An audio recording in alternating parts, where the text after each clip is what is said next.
You're listening to Unmuted with Papamutes. How do you feel about digital art? Art made from a computer?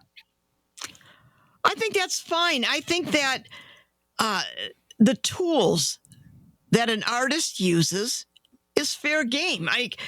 If I design something that requires a steel yard, I sure as hell am not going to go out there and try to weld 7 tons of steel, but I will make scale models and generate blueprints for the steel welders to use it. Now, someone might say, but you didn't make it out of your own hand. So that idea that the tool is removed, the computer is removed. I do a lot of digital art. I make art out of everything. Give me a computer, give me a pen. I don't care what it is, a paintbrush. To me, it's just a tool to realize the dream, the idea, and give it form. How about abstract art? Let me put it this way. I like when I see something, I like to know what it is, but it doesn't mean I don't like paintings, colorful, what do I want to say? Nothing, no structure, just colors and stuff. But, you go to an arts festival or what have you, and this sticks out in my head. I think we're in Boston or something. And, it was a bunch of stuff, three-dimensional stuff. And there was a giant tire, like a giant tire from maybe a backhoe or some kind of construction equipment. And there was a chain around it. And that was this art piece, and it was labeled, chain tire or something. To me, I don't know. Not to be negative, but that's not like art to me. But I'm not an artist, so I don't know. I'm sorry, Bob, I think looking at art is a little bit like falling in love. If you see someone you're going to fall in love with, you don't need someone tapping on your shoulder saying, now, Pat, this person is a wonderful conversationalist and they're this and that. I think you should fall in love. Art, you know it when you see it, it moves you. If the tire doesn't move you and you think, what the hell is that? That's fine. I just think it's a very. Okay, you probably figured out, Bob. I don't mince words here. That's fine. If you're looking at something that speaks to you, fine. And this whole notion, for years, I would get this like abstract art. Anybody can do that, or what is that? Now, let's do a little shop talk here. Okay. Sure. Throughout the history of painting until the modern era, the idea was that the canvas was a window. And if you looked at that window, it would tell a story. You'd see a person, you'd see a crucifixion, you would see a landscape. So the painting was like a window. And then you look at around the 1900s or I would say 1850s, 60s, people like Van Gogh, Monet, the Impressionists, the Expressionists, they come along and they got brush marks the size of Nebraska floating all over their canvas. And people are outraged saying, this isn't painting, it's an impression.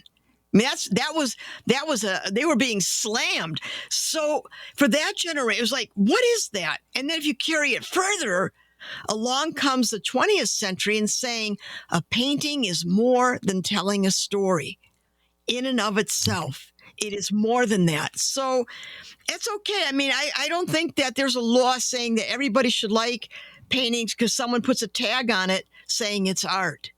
Mm-hmm. Yeah. Okay. Did I answer you, or did I go on a soapbox here, Bob? No, it's fine. No, I'm looking at it from a different point of view. That's good. No, yeah, I just, I've gone right here in Philadelphia, the Philadelphia Art Museum, and there's a Oh yeah, giant, huge 16-foot by 20 white canvas, and there's a black dot in the corner. Yep. And that's it. And I'm like, Yep.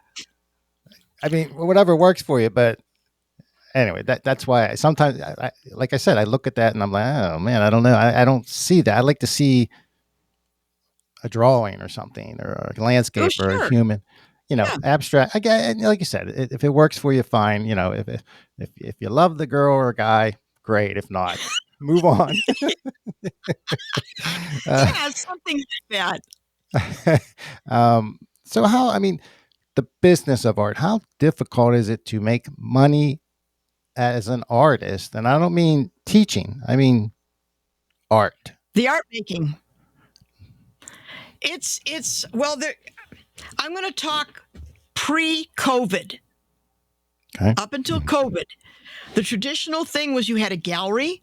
The gallery would represent you. You'd get your work in exhibitions.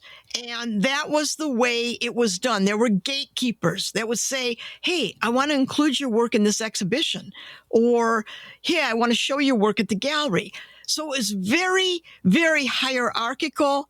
And there were gatekeepers, galleries, curators, directors. Then along comes COVID.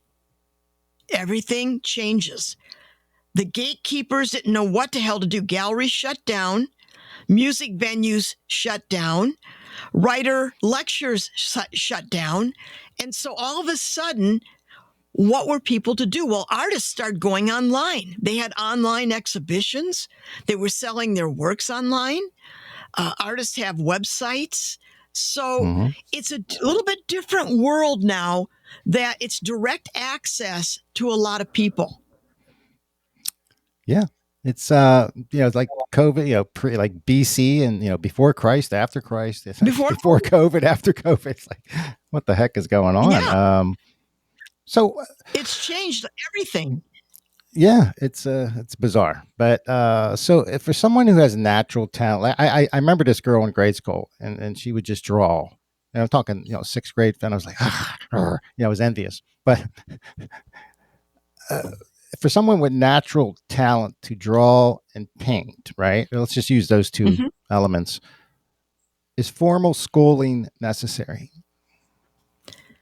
Oh, you're asking me a tough question there.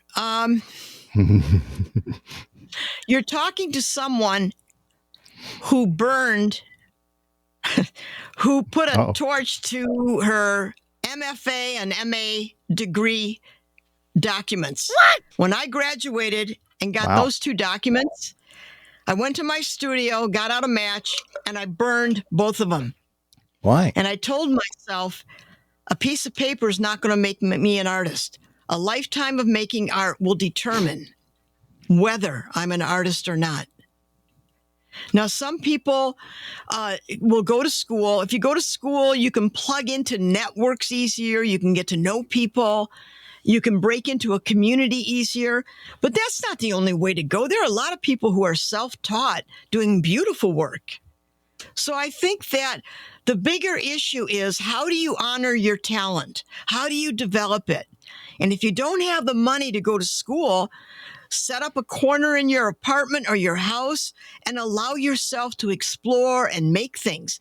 And then go online if you want to exhibit things. There are hundreds of online exhibitions all over the world.